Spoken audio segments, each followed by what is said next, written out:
I'm excited. We got some gameplay footage to break down, so let's have a look at it. Stepping into the octagon is a fully immersive experience. All at once, it becomes you, and it comes at you. That's the authentic feeling of mixed martial arts we've been working to capture. So first of all, this sort of footage that they're showing us, they're really trying to show off this new Frostbite engine. And if you listen to the developers and listen to any of the previous TikToks I've done, essentially you're going to see all of the breakdowns of what they've actually improved. And that would be not a lot. So I guess what I'm really trying to say is this is going to be UFC 4.5. UFC 5, if it's going to feel like UFC 4, because they've mainly focused on this new Frostbite engine, don't expect too much of what you ask for. EA Sports UFC 5, this is as real as it gets. For the first time in franchise history, UFC 5 is powered by the Frostbite engine. And with the Frostbite engine, UFC 5 looks amazing, man. It really gave me those feelings of stepping into the cage. The Frostbite engine makes a significant impact on the quality of characters and environments. With advanced rendering features, we can deliver even more realistic-looking fighters with industry-leading facial animation technology. If you haven't got the agenda yet, now you have. They're really trying to push the look of the game over everything else. It looks really nice, but these are cutscenes. But what does gameplay look like? While the arts of mixed martial arts is something to behold, it does come with consequences. And I can tell you, those consequences are nasty. With UFC 5's all-new Real Impact system, cuts, bruising, and swelling accumulate in accurate locations on the body and have a realistic effect on gameplay. That all starts with the foundation of the Real Impact system. Okay, our first look of actual gameplay side by side with UFC 4. Both from Amanda Nunes, Juliana Pena. Rendering the lights, everything on the left, the colours all bounce off the page. You can see why they're excited about showing this new Frostbite system, because it's changed the look and feel of the game. Authentic damage. Damage impacts your fighter's attributes during the game. So, if you got a cut bleeding into your eye, it will lower your defensive abilities on that side of the body. Okay, I'm unsure why EA have shown these two shots. That shot just looks weird, and that one there, they don't look right. The gameplay here looks a bit clunky. The shots don't look fluid. The defense looks bad after the shots, and the hooks and the uppercuts don't flow correctly. I'm a bit worried after seeing this. It looks like UFC 4, but a bit worse. And if you take one too many kicks to your lead, this is really worrying. So they've shown this as part of the showcase. Dustin Poirier's going for an overhand. Connor catches him straight right before he does it. Doesn't knock him off balance. Doesn't knock his shot in a different direction. Doesn't take away less power. Absolutely insane. Leg, you'll start to limp, your mobility will decline, and your attack power will drop. Guys, I've taken some calf kicks. They look just as painful in the game as they are in the octagon. So this is another worrying part. We know calf kicks are already in UFC 4, so why are you showing it like it's brand new? Why are you showing it like this is a selling point that you've just added it? This is something that was already existing in the other game. So what are you trying to sell us here? Why are you showing this as part of the reveal as if it's new? Working hand in glove with authentic damage is the all-new strategic element of doctors' checks and stoppages. If you take serious damage, the ref might call in the doctor to check on you. Once you're cleared to keep fighting, you're going to have to switch up your strategy to protect that hurt area to keep the fight from getting stopped. And on the other side of this coin, can you make the most of your opponent's injury until the doctor has no choice but to stop the fight?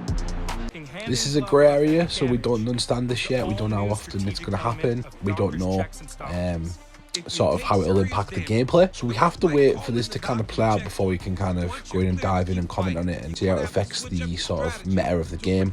But I like the fact they're doing new stuff. I like the fact they're adding new stuff. So a positive for this, a W this is. Until the doctor has no choice but to stop the fight. While every fight starts on the feet, it should be just as fun to tangle on the ground. We got a new seamless submission system, and it really legitimizes the ground game in UFC 5. The seamless submission system removes the minigames completely and functions as an extension of the overall ground game. This delivers a much faster and far more intuitive experience, keeping the action on the ground fresh and fluid. Okay, so that grappling was the best part they've shown so far. I just want to say Charles has already started his movement here because you haven't seen him press a button, which he's probably pressed leg lock position, which has put him in a 50-50 leg lock position, whereas he has the option to submit or go to leg lock. But you've seen Islam Makhachev press backside right there, move to backside. Charles tries to get to side control but doesn't have enough time. Islam will now complete his transition into backside, so it made that a lot more fluent by having those little options there. We've done this for it all, so next one. You've got Charles in a leg lock position. He's going for the leg lock. The case he doesn't have a good submission bar at the top on the purple. And he tries to get up out of it. But what I'm confused about here is Charles doesn't press anything else. So this must be just one of Charles' animations that they're showing off. Which tells you they're going to have unique animations, especially with submissions for certain people. Because this is a dedicated move to Charles Oliveira for the calf slicer. This bit of information is really nice. We've seen it earlier on with a leg lock, but now you can use submissions to sweep. So this is a Kimura sweep, and he gets to side control. Really nice, just looks beautiful. Whoever showcased this part of the game is really clever. So now you got Tony Ferguson using a Kimura sweep on Gilbert Burns. Gilbert Burns quickly passes, it's very fast, he presses an animation with the submission button and he reverses the Kimura sweep into an armbar.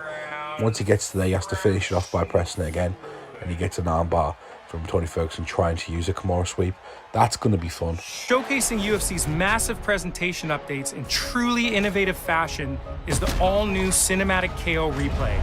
Thanks to the power of Frostbite, players can now re-watch their finishing blows in stunning visual fidelity. Those super slow motion finishes with all those cinematic camera angles and lighting, it really turns your knockouts into a work of art. Guys, the next part is so vital for content creators, anybody who competes in UFC 5 esports leagues or does production for them. I am a partial owner of Primetime MMA, one of the biggest esports leagues in the world for UFC 5. You're going to have crazy knockouts now that you can kind of capture and showcase to the world, making content a lot better. Plus, we've added improved interactions with the referee in ground and pound stoppages and added the ability to go to a draw on the judges' scorecards in online play, which is something we know you've been asking for. Plus, referee stuff class, and it's going to make things look a lot better. When it comes to draws, I'm very worried about draws. It says online draws though, does that mean there's no friendly draws? UFC 5 is truly an extension of the UFC fan experience, thanks to Fight Week. An all-new series of features and challenges synced with real-world fight events that bring you more content and rewards than ever before. Do you know what this sounds like to me? They're going back to the old UFC 3 model, because this was in UFC 3. I'm old. This is UFC 3 model where you would try to pick who's going to win these live fights, like Volkanovski Rodriguez. You'd win money to spend on your calf fighter, and they're doing a massive calf fighter thing, so that's what it tells me. Like the all-new alter egos, which let you play as your favorite fighters in their authentic career-defining moments, with up to 4 new alter egos dropping per month. It's a staggering level of content. Career Mode offers an all-new introduction, and Coach Davis is back to guide the player through their UFC career, along with help from none other than the Bullet herself, Valentina Shevchenko, who crushes it as an all-new NPC. This is the best training facility in the world. There is no place like it.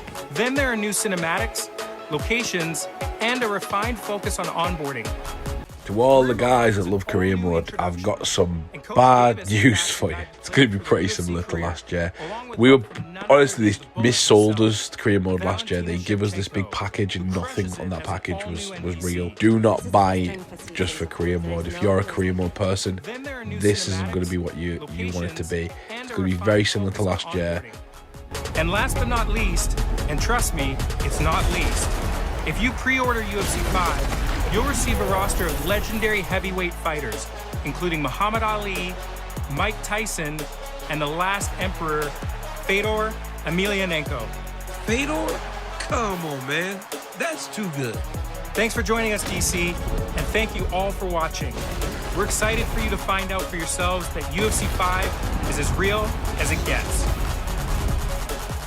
Overall, very happy with the submission stuff, very happy with the 360 camera. The cuts are going to be a good element. Draws are going to be interesting, things like that, and the refs jumping in. But apart from that, standing. We'll wait and see what it's like at release, but my expectations are less than they were when they first released the trailer.